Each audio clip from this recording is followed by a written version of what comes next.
selamat datang di channelku, channelnya Ina Juina.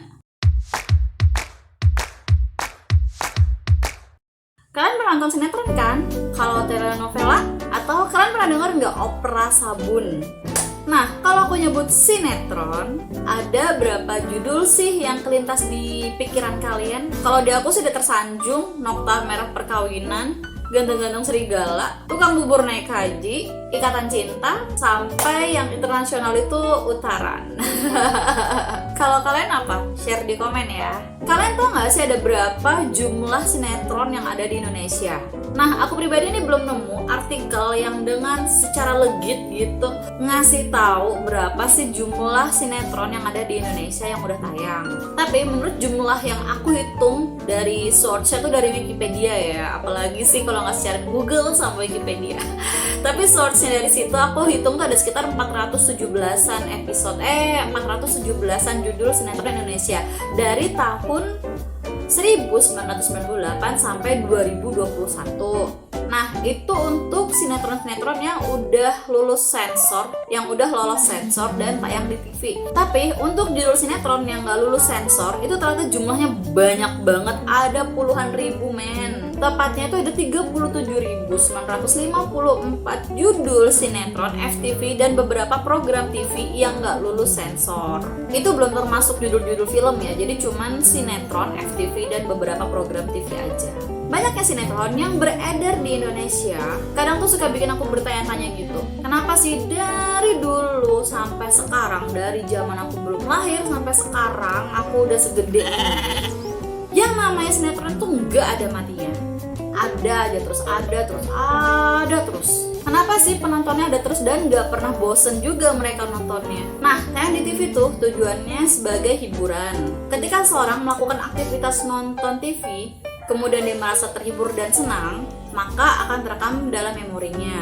Sinetron-sinetron ini kan diputar terus tiap hari, diulang-ulang terus tiap hari. Dan akhirnya pengulangan itu bisa menimbulkan suatu adiksi atau ketergantungan gitu, baik secara sadar atau enggak. Ciri-cirinya kalau kalian itu udah ketergantungan sama nonton sinetron, jadi kalau misalkan sehari aja kalian gak nonton sinetron, kalian tuh akan ngerasain hal berikut ini. Yang pertama, jadi bete dan gak happy. Terus yang kedua, itu rasanya tuh kayak ada yang kurang gitu dalam hidup. Terus yang ketiga, bisa jadi tuh sampai kalian tuh gak bisa tidur gitu, karena kepikiran ini tuh kenapa, ini tuh gimana, ini tuh penasaran kayak gitu loh. Terus kenapa ya kalau kita tuh bisa kayak seneng gitu sama sinetron? Emang apa sih sebabnya, faktor-faktor yang membuat orang itu jadi seneng nonton sinetron? Sampai-sampai tiap siang, sore atau malam kita tuh wajib gitu nonton sinetron kesukaan kita. Oke, faktor yang pertama, artisnya cantik dan ganteng. Semua yang enak dipandang mata itu pasti bikin betah lama-lama liatnya. Itulah kenapa casting sinetron tuh pasti nyari yang tokoh utama itu cantik-cantik dan ganteng-ganteng. Begitu juga dengan tokoh antagonis atau tokoh jahatnya, itu pasti cari yang cantik atau yang ganteng juga. Gak mungkin yang gak sedep gitu, gak mungkin deh. Kalau tokoh utama itu kayak manis, cantik, terus kalau dia lagi sedih itu tetap manis kelihatannya, lagi nangis pun tuh juga pas mewek itu gak kelihatan jelek gitu, gak mirip kayak kita kalau lagi nangis. Ya kan? Dan tokoh antagonisnya pun juga kayak gitu. Ketika dia kayak mandang sinis gitu, kelihatannya tuh kayak galak-galak sedep gitu loh pokoknya. Nah, inilah yang bikin kayak penonton atau pemirsa dari sinetron itu kayak nyaman gitu loh mandangin mereka lama-lama. Dan bikin memori otak ini kayak ngerekam kecantikan dan kegantengan mereka. Ini juga sih yang kadang tuh bikin kita tuh kayak punya ekspektasi atau harapan untuk punya pasangan yang cantik atau ganteng juga. Padahal kan di kenyataan yang secantik atau seganteng tokoh-tokoh sinetron ini kan jarang ya. Ada sih tapi ya nggak banyak gitu. Faktor kedua yang membuat orang seneng itu juga didukung oleh faktor baju-baju yang bagus, rumah dan perabot yang modern, dan juga gaya hidup yang wow. Faktor yang satu ini juga lumayan ngedukung guys. Jadi ibaratnya tuh kita bisa ngeliat sisi kehidupan tuh yang berbeda banget sama kehidupan kita. Ibaratnya tuh gini, buat beli sofa yang mahal aja tuh kita tuh kayak mikir-mikir kan, sampai-sampai tuh sofa di rumah tuh kayak udah 10 tahun gitu nggak diganti-ganti. Ya nggak ada nggak yang sama kayak yang di rumahku. Tapi kalau di sinetron jangankan cuman sofa, vas, spring bed, lemari, TV, mobil, semuanya estetik. Gaya hidup di cerita itu juga bikin kita mikir, ih enak banget ya, nggak perlu kerja keras, duitnya udah banyak dari awal. Jadi tuh kadang kalau aku nonton sinetron atau opera sabun atau apalah itu, kadang-kadang suka kepikiran, ini orang ini kok mikirin cinta mulu ya? Apa nggak ada masalah gitu di urusan bisnisnya mereka gitu? Kenapa mereka sibuk mikirin cinta gitu? Ya maklum lah ya, mantan budak korporat, jadi ya tau lah kalau di perusahaan yang besar itu pasti banyak masalahnya. Cuman terus ini kok orang-orang yang di sinetron ini sibuk sama mikirin cintaan mulu tuh, aku sampai bingung kadang-kadang tuh. Ya udahlah, namanya juga sinetron ya, nggak terlalu realistis lah.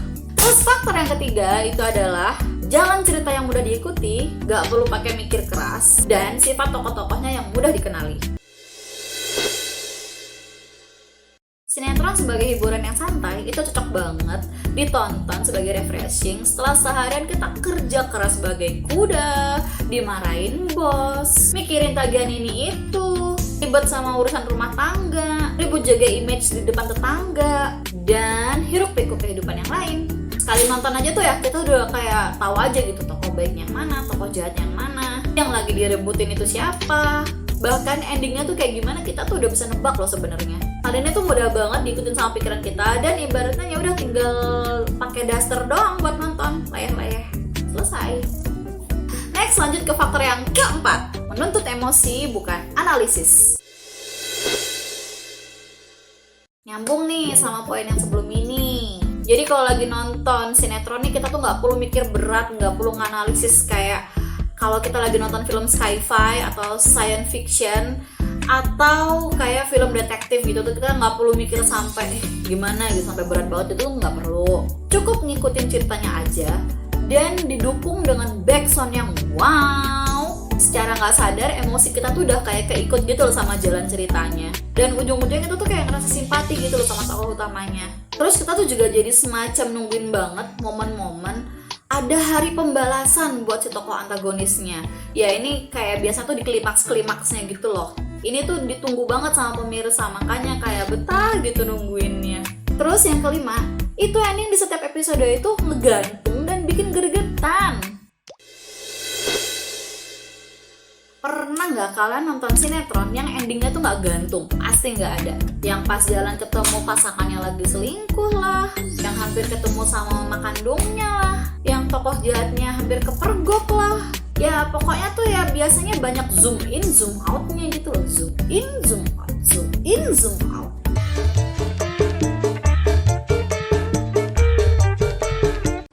Nah, ending yang bikin penasaran dan greget inilah yang bikin ada semacam kayak tuntutan dalam diri pemirsanya untuk nonton episode selanjutnya gitu. Jadi mau nggak mau ya besoknya duduk di depan TV lagi dan kita pakai daster nonton sinetron. Yeay. Nah itu dia menurutku kenapa orang Indonesia itu demen-demen banget nonton sinetron. Menurut kalian ada alasan lain nggak? Tulis di komen ya.